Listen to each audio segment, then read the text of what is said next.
이런 말이 있습니다. 은혜는 누적되는 것이 아니고 그때그때 성도의 필요를 채워주는 것이다 하는 말입니다. 이게 목회 현장에서는 굉장히 중요한 그런 말이죠. 우리가 이것을 반대로 할 수가 있습니다. 은혜는 누적되는 것이다. 그러므로 신앙의 어떤 그 경륜, 어떤 직분 이런 것들과 비례하는 것이다 이렇게 생각을 할 수 있는데 그렇지 않다는 거죠. 은혜는 누적되는 것이 아니다. 그때그때 성도들의 필요를 채워주는 것이다. 자, 우리가 매일 음식을 먹지 않습니까? 먹는 음식도 누적되지 않습니다. 만약에 매일 섭취하는 영양분이 우리 몸에 누적된다고 한다면은 이게 상상만 해도 아주 끔찍한 일이죠. 한반도 우리 대한민국 땅에 오래전에 서식했던 키가 30m나 됐다고 합니다. 몸무게가 10만 킬로그램이니까 100톤이나 됐던 초식 공룡이 있습니다. 이게 다 손주한테 배운 건데요. 울트라사우루스라고 하는 초식 공룡이 이 땅에 살고 있었다고 합니다. 만약에 우리가 섭취하는 음식이 우리 몸에 매일매일 누적된다고 한다면은 울트라사우루스 초식 공룡처럼 그렇게 사람이 비대해지지 않을까. 우리가 매일 먹는 음식은 그날에 일용할 양식이죠. 그날의 허기를 채워주는 것이고요. 그날에 필요한 영양분을 공급받는 것입니다. 하나님의 은혜가 필요한 것도 마찬가지 같은 이치라는 겁니다.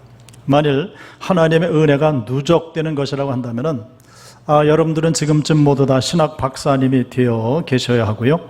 훌륭한 설교자로서도 손색이 없으셔야 됩니다. 그리고 다 선지자가 되어서 주님의 말씀을 힘차게 능력 있게 전하실 수 있어야 됩니다.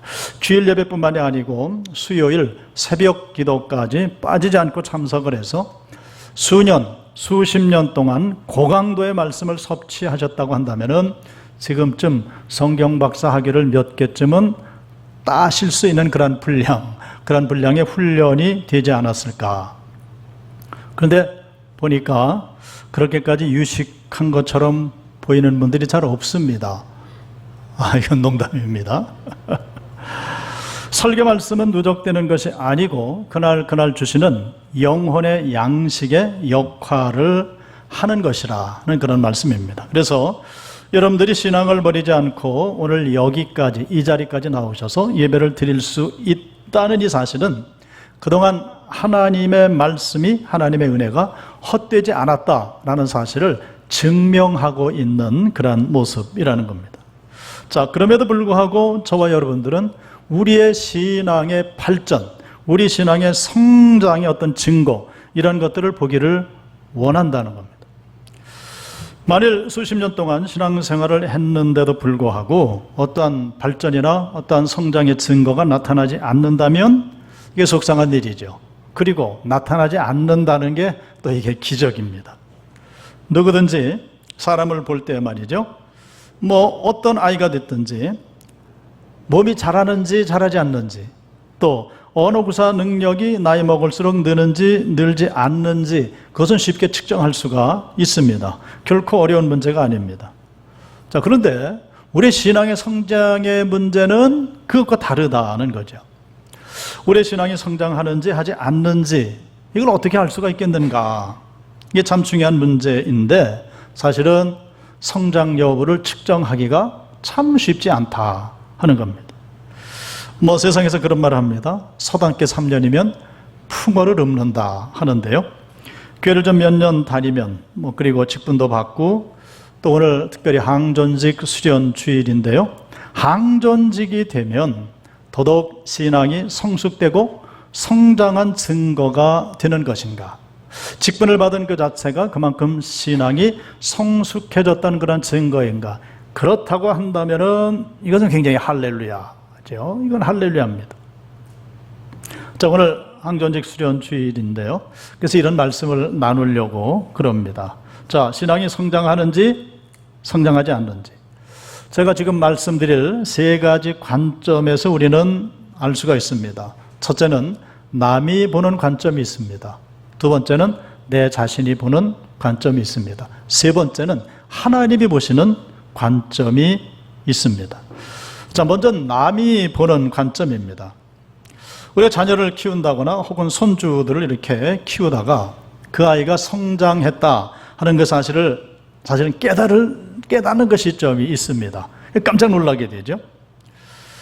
애가 평소에는 그냥 무개념, 무관심하게 그렇게 자라나는 것 같은데 어느 날 그 아이와 대화를 이렇게 해봤는데 이 아이가 평소 사용하지 않는 언어를 막 구사를 합니다. 그리고 자기의 생각과 판단을 이야기하는데 어른 입장에서 깜짝 놀라게 됩니다.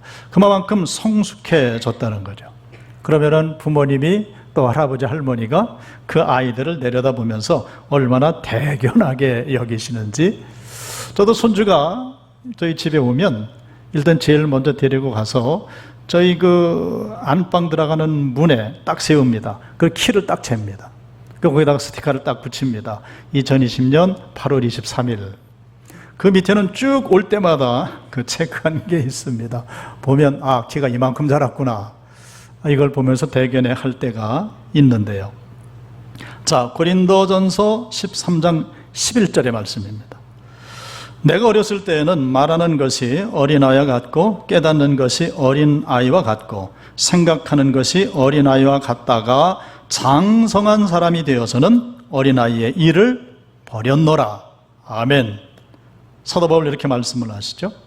여기서 세 가지를 말씀을 하십니다. 첫째는 말하는 것, 두 번째는 깨닫는 것, 세 번째는 생각하는 것입니다. 자, 우리가 어렸을 때, 영적으로도 어렸을 때, 초보일 때 말하는 것, 깨닫는 것, 생각하는 것이 마치 어린아이와 같다 하는 거죠. 자, 그런데 신앙이 성장했습니다. 장성한 사람이 됐습니다. 그때는 어린아이의 모든 일을 모두 다 버렸다. 이렇게 말씀을 합니다. 이 세 가지 부분에서 사실은 그 한 인격의 성숙이나 혹은 신앙 인격의 성숙을 엿볼 수가 있죠. 교회 안에서도 이런 일이 있습니다. 이렇게 교우들과 어울리다 보면 어느 분이 어느 날 이런 말을 합니다. 아무개 집사님, 집사님 신앙이 많이 성장한 것 같아요. 이게 사실 함부로 말할 수 없는 것인데 이런 인정을 받을 때가 있습니다. 나에게서 어떤 변화가 있었다는 말이죠. 어떤 성장이 있었다는 말입니다. 근데 이런 것들을 다른 사람이 먼저 눈치를 채게 된다는 거죠. 그러니까 첫 번째는 남이 보는 관점이 있다는 거예요. 두 번째는 내 자신이 보는 관점이 있습니다. 많은 사람들이 그런 말을 합니다. 세월이 유수처럼 쏜살처럼 빠르게 지나간다, 이렇게 말을 하는 경우가 있는데, 세월이 이렇게 빨리 지나가는 것처럼 느끼는 사람은 어떤 사람인가? 지나간 세월 동안 별로 특별한 일을 해놓은 것이 없다라는 얘기와 방불하다, 그런 글을 읽었습니다. 이유는 특별히 기억할 만한, 괄목할 만한 것이 없기 때문에 세월이 빨리 지나가는 것처럼 느낀다는 겁니다. 반대로 많은 일이 벌어졌을 때는, 즉 괄목할 만한 그런 일들이 내 인생 가운데 있을 때는 세월이 꽉 찬 것 같고, 이 세월, 시간이 흘러가는데 슬로우라는 겁니다. 아주 늦게 지나가는 것처럼 그렇게 느끼게 된다는 겁니다. 방이 텅 비었을 때보다 방에 가구가 꽉 차 있을 때 그 방이 더 커 보이는 것과 같은 그러한 원리라는 거죠. 지나간 세월 동안 내가 어떤 경험을 했고, 내가 어떤 변화를 겪었고, 또 내 신앙과 인격이 그래서 얼마만큼 성장을 했는가, 그것을 내 자신이 스스로 점검할 수가 있다는 겁니다. 자, 야곱이 20년이라는 세월을 외삼촌 라반의 집에서 보내다가 이제 고향으로 돌아가게 됩니다. 귀향을 할 때에 그가 자기의 모든 삶의 재고 정리를 하는 그런 장면이 성경에 기록이 되어져 있습니다. 자, 야곱이 처음 외삼촌 라반의 집에 갈 때는 혈혈단신이었습니다. 빈 주먹을 쥐고 갔습니다. 그리고 20년이 지났습니다. 20년이 지난 후에 이제 재고 정리를 해보니까 아들만 12명이죠. 많은 가족들이 생겼습니다. 많은 종들이 있습니다. 많은 소유물들이 있습니다. 그 모든 것들을 정리를 해가지고 이제 돌아온 오는 겁니다. 자, 그런데 그 야곱을 보면 눈으로 보이는 이러한 것들뿐만이 아니고 야곱은 그 20년을 통해서 자기의 그 인생의 연륜에 따라서 상당한 변화, 상당한 성장을 이루었다라는 사실을 야곱 스스로가 깨닫고 있더라 하는 겁니다. 그래서 사람이 그 품격이 성장하고 어떤 큰 변화를 가지게 되면 틀림없이 그 사람은 역량이 커집니다. 그리고 그릇이 커지게 되어 있습니다. 그래서 더 많은 것을 담을 수 있게 되고 더 많은 일들을 감당할 수가 있습니다. 섬김의 관점에서 보면 그렇게 역량이 커지고 그릇이 커지게 되면 더 많은 사람들을 주님의 사랑으로 섬겨낼 수가 있고요. 더 많은 사람들을 이렇게 리드해 나가는 건사할 수 있는 지도자가 되게 된다는 겁니다. 나무의 나이테를 통해서 그 나무의 나이를 알 수 있듯이 우리도 우리 내면의 나이테를 통해서 내가 성장했음을 알 수 있다 하는 겁니다. 그래서 두 번째 관점은 내 자신이 보는 관점이 있다는 겁니다. 세 번째는 하나님이 보시는 관점입니다. 어쩌면 이것이 가장 중요한 것이죠. 그런데 우리 하나님은 좀 특별하십니다. 우리를 향해서 아무개야 너 많이 컸다 하는 이런 말씀을 하시지 않습니다. 근데 왜냐하면 왜 그럴까? 하나님이 내려다 보실 때는 우리가 다 고만고만해서 그런 거 아닐까? 하나님이 보실 때는 우리가 다 어린 양들이기 때문에 그런 것이 아닐까? 그럼에도 불구하고 하나님께서는요, 우리의 신앙의 그릇이 컸다고 사인을 주시는 때가 있다는 겁니다. 이때가 중요한 거죠. 두 가지를 우리가 생각할 수 있습니다. 첫 번째는 하나님께서 나에게 과거에는 하시지 않던 말씀을 해 주실 때, 그때가 우리가 커졌다는 거죠. 베드로의 경우가 아주 좋은 예가 되는데요. 부활하신 예수님께서 베드로에게 나타나십니다. 요한복음 21장의 상황입니다. 자, 베드로에게 예수님께서 말씀을 주시는데 베드로가 장차 어떠한 죽음을 맞을 것인가 하는 것을 말씀을 하시면서 그 죽음으로 말미암아 하나님 앞에 영광을 돌리게 될 거다, 이런 말씀을 주세요. 자, 그런데 그 이전에 그러한 말씀을 베드로에게 주셨다고 한다면은 베드로는 그것을 감당할 수가 없는 거죠. 아마 또 펄펄 뛰었을 겁니다. 아니 되옵니다 하면서 또 주님께 반박을 했을 겁니다.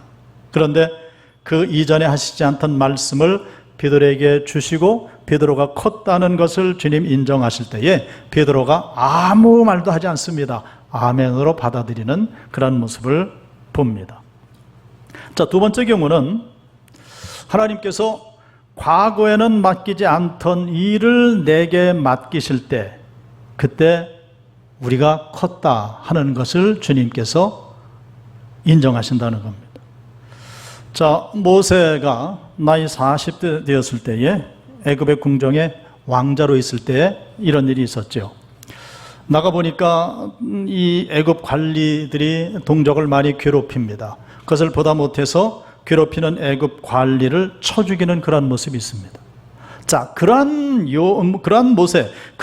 모세의 환경이나 여건 가운데 하나님께서는 그 모세에게 일을 맡기실 수가 없다는 겁니다. 그러한 일을 감당할 그릇 역량이 아직 커지지 않았다는 거죠. 모세는 그 일로 말미암아서 미디안 광야로 도망을 나가게 됩니다. 그리고 장인 이드로의 양을 목동이 되어서 40년 동안 치게 됩니다. 그렇게 40년 동안 양을 치고 난 이후에 비로소 하나님께서 모세에게 새로운 일을 맡기시는 그런 모습을 보게 됩니다. 물론 그렇다고 모세가 완벽한 사람이 되었다는 그런 말씀은 아닙니다. 그러나 적어도 과거에는 감당할 수 없었던 일을 감당해낼 만한 그릇이 되었다 하는 것을 하나님께서 인정하시는 거죠. 자, 그런데 성도 여러분, 이렇게 우리가 커지고 성장해서 하나님께서 인정해 주신 이런 경우들이 날마다 일어나면 참 좋을 텐데, 그런데 아무리 시간이 지나도 영적으로 성장했다는 그런 증거들이 나타나지 않는다 하는 겁니다. 어떤 경험을 해도 우리가 영적인 성장을 이루지 못한다, 그런 경우들이 있다는 겁니다. 이게 이제 답답한 일이죠. 그럼 그 원인이 무엇일까? 그 원인은 자명하고 단순하다는 겁니다. 한번 따라 하시죠. 불평으로 세월을 보냈을 경우, 예. 불평으로 세월을 보냈을 경우는 절대로 그릇이 영향이 커질 수가 없다는 겁니다. 아무리 많은 귀중한 경험을 했다 할지라도, 하나님을 믿는 신앙의 연륜이 아무리 오래됐다 할지라도 그 세월이 불평으로 점철되어 있다고 한다면은 그 모든 훈련, 모든 경험이 그 사람에게 영적인 유익으로 나타나지 않고 영적인 성숙을 이룰 수가 없다는 겁니다. 그게 바로 오늘 본문의 이스라엘 백성들의 경험입니다. 자, 이들은 40년 광야에서 시간을 보내게 됩니다. 자, 그런데요, 이들이 광야 40년을 보냈던 그 시간들, 그들의 경험들, 그들의 모든 훈련은 세상의 어느 민족도 경험해 보지 못한, 그래서 유일하고 아주 값진 그러한 훈련이요, 경험이었다는 겁니다. 오직 유일합니다. 하나님이 그들을 애굽에서 건져내시고요, 홍해바다를 마른 바닥으로 건너게 하시고 40년 동안 그들은 식량을 땅에서 취하지 않고 하늘에서 내려오는 만나를 통해서 그들은 양식을 취했습니다. 목이 마르면 반성에서 물을 내서 그들의 목을 적셔주셨고, 그리고 밤에는 불기둥으로, 낮에는 구름기둥으로 그들을 인도하셨습니다. 성도 여러분, 이러한 은혜를 입은 백성들이 세상에 어디에 있겠습니까? 다른 건 다 모르겠는데요, 하늘에서 만나가 내리고 불기둥과 구름기둥으로 인도함을 받는 40년의 세월, 이것은 세상에 어느 민족도 경험한 적이 없는 그런 대단한 것이었습니다. 그럼에도 불구하고 이 모든 경험이 이스라엘 백성들에는 유익함이 되지 못했다 하는 것이 성경의 가르침입니다. 그래서 결국은 갈렙과 여호수아를 제외한 모든 나머지 이스라엘 백성들이 모두 다 광야에서 죽음을 맞게 됩니다. 어느 선배 목사님이 한 번은 설교를 하시는데 그 본문을 가지고 설교를 하셨어요. 근데 설교 제목이 뭐였냐면, 지금도 절대로 잊지 못합니다. 2대 59만 9,998, 이렇게 제목으로 설교를 하셨습니다. 무슨 내용인지 아시겠죠? 오직 두 사람만 가나안 땅에 들어갈 수가 있었고 나머지 59만 9,998명은 광야에서 다 죽임을 당했다.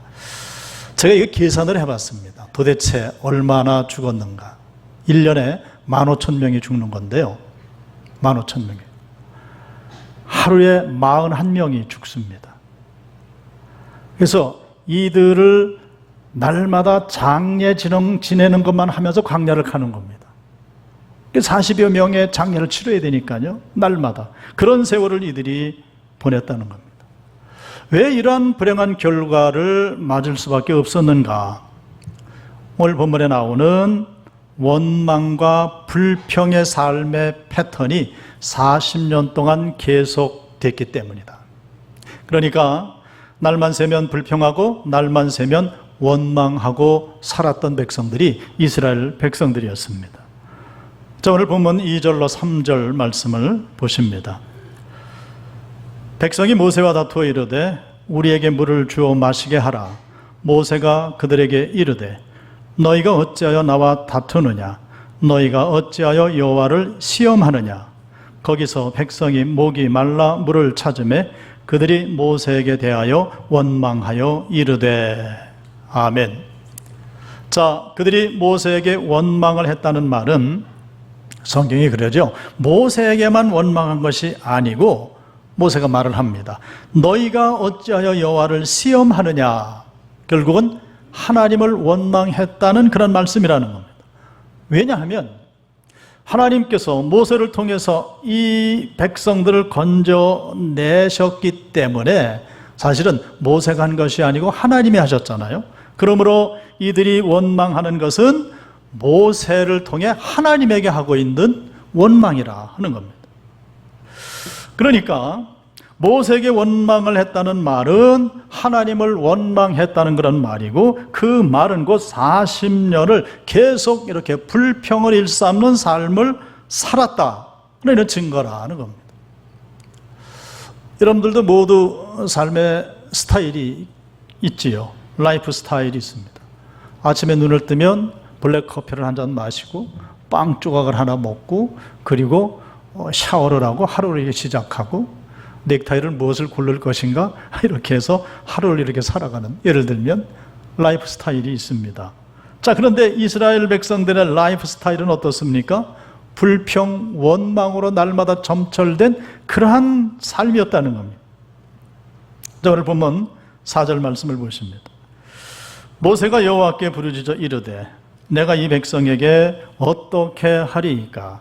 그들이 조금 있으면 내게 돌을 던지겠나이다. 당시 다급했던 상황을 너무나도 잘 볼 수 있는 그런 장면이죠. 자, 성도 여러분, 원망과 불평은 너무 쉽게 할 수가 있습니다.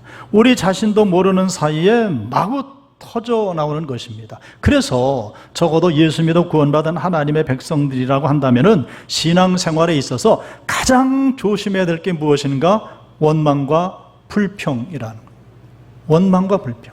왜냐하면 어떤 불평을 막론하고 모든 불평, 모든 원망은 하나님께 대한 것이기 때문에 그렇습니다. 왜 그렇습니까? 모든 일의 주권자는 하나님이시기 때문에 하나님이 주도하시고 하나님이 이루어 가시는 것.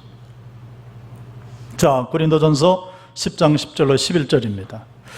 그들 가운데 어떤 사람들이 원망하다가 멸망시키는 자에게 멸망하였나니 너희는 그들과 같이 원망하지 말라.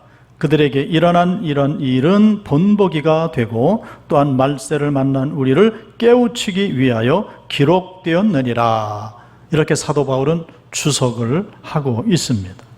하나님께서 이 말세를 살아가는 저와 여러분들에게 멸망에 빠지지 않도록 주의하라 라고 이 성경 말씀을 기록해 놓으셨다는 겁니다. 자, 그러면 이 원망과 불평의 원인은 무엇일까 하는 겁니다. 자, 어느 건설 공사 현장에서 일어난 일입니다. 이 세 명의 인부가 도랑을 파고 있었습니다. 첫 번째 사람, 막 도랑을 파다 말고 그 도구인 삽을 이렇게 의지해서 이 친구가 말을 합니다. 내가 언젠가는 이 회사의 사장이 될 거다 하고 삽에 기대서 말을 합니다. 두 번째 사람은 하루 일당이 이게 뭐냐 하면서 일당이 턱없이 적다고 막 불평을 합니다. 세 번째 사람은 그저 아무 말 없이 땀을 흘리면서 열심히 도랑을 팠습니다. 자, 몇 년의 시간이 지나갔습니다. 세 사람이 어떻게 됐을까요? 첫 번째 사람은 계속해서 또 삽에 기대서 말을 합니다. 나는 이 회사의 사장이 될 거다. 일당이 적다고 불평했던 사람은 계속해서 불평을 하고 있습니다. 하루 일당이 아직까지 이게 뭐냐 불평을 합니다. 땀을 뻘뻘 흘리며 열심히 땅을 파던 세 번째 사람은 보니까요, 지게차를 하나 사서 그 공사 현장에서 지게차로 물건을 나르는 일을 하고 있더라 하는 겁니다. 또 몇 년의 세월이 흘렀습니다. 첫 번째 사람, 언젠가는 나는 이세 회장이 될 거야 했던 사람은 머리가 휘어져 있는데도 여전히 자신의 능력을 몰라준다고 한탄만 하고 있더라 하는 겁니다. 두 번째 사람은 일당이 적다고 불평하다가 보니까 권고사직을 당했더랍니다. 세 번째 사람, 최선을 다해서 열심히 묵묵히 일했던 그 사람은 성실함과 능력을 인정받아서 마침내 그 회사의 사장이 되었더라. 이러한 이야기입니다. 자, 이 예화가 시사하는 것은 어떤 일이 있을 때 그 일에 임하는 그 사람의 자세에 대해서 지금 말씀을 하고 있는 거죠.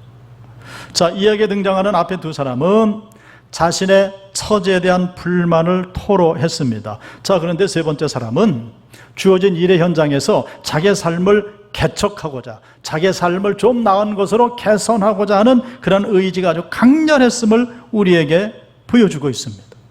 자, 이 이야기에서처럼 사람들은 자신의 삶이나 자신이 처한 환경에 대응하는 자기만의 라이프 스타일이 있다는 겁니다. 그것이 하루, 이틀, 1년, 2년이 쌓여서 아예 그 사람의 삶의 모습이 되어진다. 그러니까 평생을 그렇게 살아가게 된다는 겁니다. 자, 앞에서 라이프 스타일 말씀을 드렸죠. 성도 여러분, 여러분들의 라이프 스타일은 어떤 모습을 하고 있습니까? 이러한 삶의 자세, 라이프 스타일은 주로 어떻게 해요? 자신이 지향하는 목적이나 자신의 가치관이 기반이 된다 하는 겁니다. 예를 들어서요, 언젠가는 내가 이 회사의 사장이 되고 말 거야 라고 말한 사람은 사장이라고 하는 사회적인 지위, 그 지위를 지향하고 있던 사람이죠. 하루 일당이 이게 뭐냐고 불평한 사람은 그가 지향하는 목적은 돈이었습니다.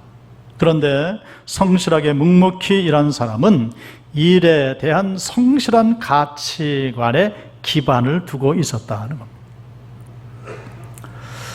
예수님의 제자들도 신약이 연약할 때는 높은 자리, 즉 명예와 권세를 지향하는 세상적인 가치관을 그들이 가지고 있었습니다. 자, 그런데 그들이 변화되죠. 변화되지 않았다면 아마 평생 그렇게 살아갔을 겁니다. 그들이 성령 충만함을 받은 이후에는 그 모든 라이프 스타일이 어떻게 됩니까? 완전히 바뀌어지게 되는 모습을 보게 됩니다. 그래서 그리스도인이 추구하는 목적이나 자신의 가치관에 못 미치는 것들에 원망하고 불평하는 그런 삶을 살아서는 되지 않는다는 겁니다. 그래서 원망과 불평이 나올 때에 우리가 깨달아야 될 것은 그것은 내가 지향하는 어떤 삶의 가치관, 삶의 기반에 만족감이 없을 때 이러한 불평과 원망들이 튀어나오는구나 하는 것을 알아야 된다는 겁니다. 그래서 예수님께서 마태복음 6장 24절에서 이렇게 말씀을 하십니다. 한 사람이 두 주인을 섬기지 못할 것이니 혹 이를 미워하고 저를 사랑하거나 혹 이를 중히 여기고 저를 경히 여김이라.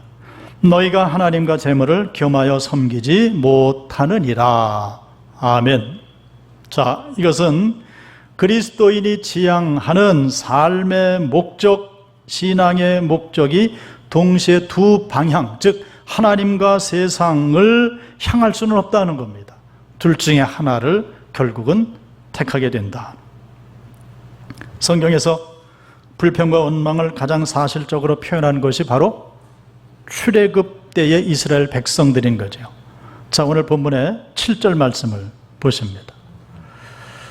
그가 그곳 이름을 마사 또는 무리바라 불렀으니 이는 이스라엘 자손이 다투었음이요 또는 그들이 여호와를 시험하여 이르기를 여호와께서 우리 중에 계신가 안 계신가 하였음이더라.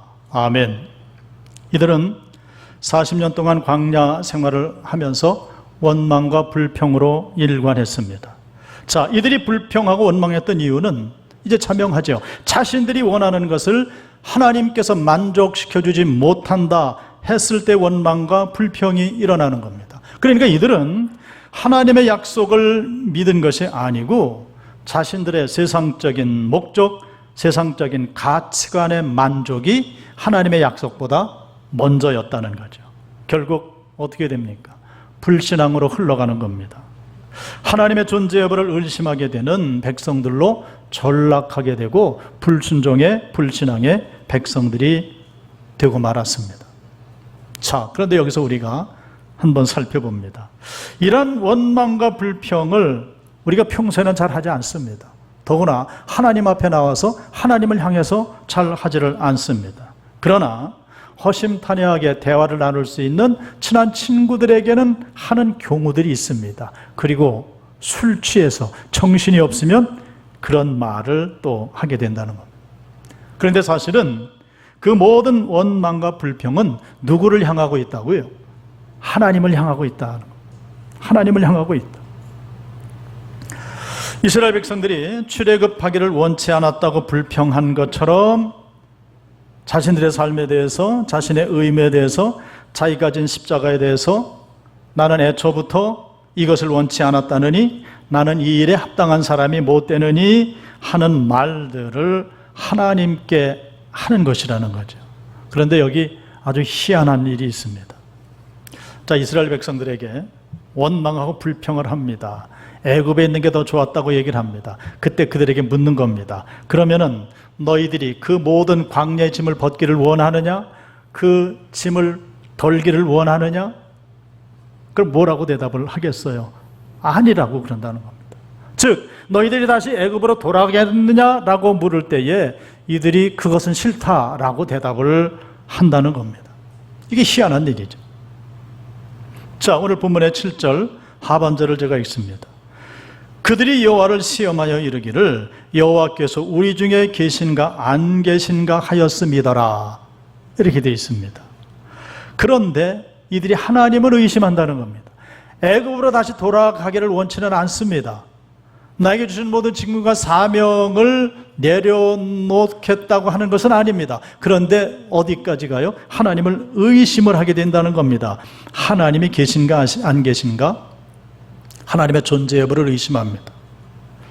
성도 여러분, 하나님은 언제나 계신 줄로 믿습니다. 우리가 기도할 때 첫머리 이렇게 기도할 때가 있잖아요. 살아계신 아버지 하나님, 살아계신 아버지 하나님. 우리가 살아계신 아버지 하나님이라고 부르지 않아도 하나님은 살아계십니다. 우리 곁에 계십니다. 모든 것을 묵묵히 듣고 계십니다. 우리의 형편을 하나님께서 모르시는 것이 아니라는 겁니다. 다 알고 계신다는 겁니다. 그렇기 때문에 인내하는 자에게 하나님은 상을 주시는 줄로 믿습니다.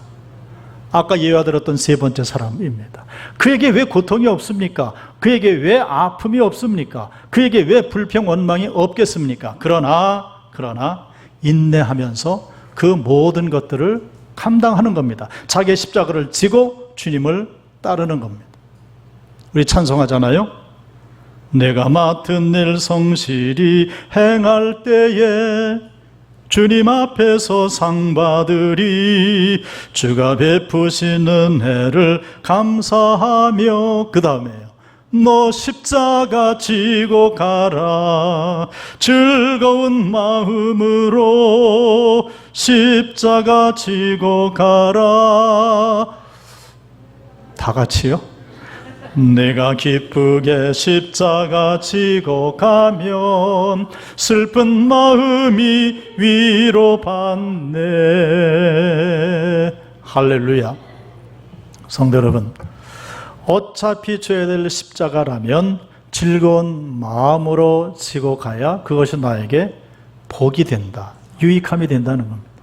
어차피 져야 되는 십자가인데 피할 수 없는 것이라고 한다면 기쁘게 지고 가야 그것이 나에게 복이 되고 나에게 은혜가 되고 나에게 유익이 된다 하는 것입니다. 지고 가는 내내 원망하고 불평하게 되면 십자가는 십자가대로 고통의 짐이 되고요, 불평은 불평대로 고통스럽고 유익함이 없는 것으로 끝나버리고 만다 하는 겁니다. 우리는 어린아이처럼 말하는 것이나 깨닫는 것이나 생각하는 것이나 이제 거기에 머물 때는 지나갔다는 겁니다. 사도 바울의 말씀처럼 장성한 자의 분량에 이르도록 인내하며 내 십자가를 지고 걸어가는 것입니다. 시편 37편 7절로 9절을 우리 다 함께 한 목소리로 합독하심으로 설교를 마치겠습니다. 여호와 앞에 잠잠하고 참고 기다리라. 자기 길이 형통하며 악한 꾀를 이루는 자 때문에 불평하지 말지어다. 분을 그치고 노를 버리며 불평하지 말라. 오히려 악을 만들 뿐이라. 진실로 악을 행하는 자들은 끊어질 것이나 여호와를 소망하는 자들은 땅을 차지하리로다. 아멘.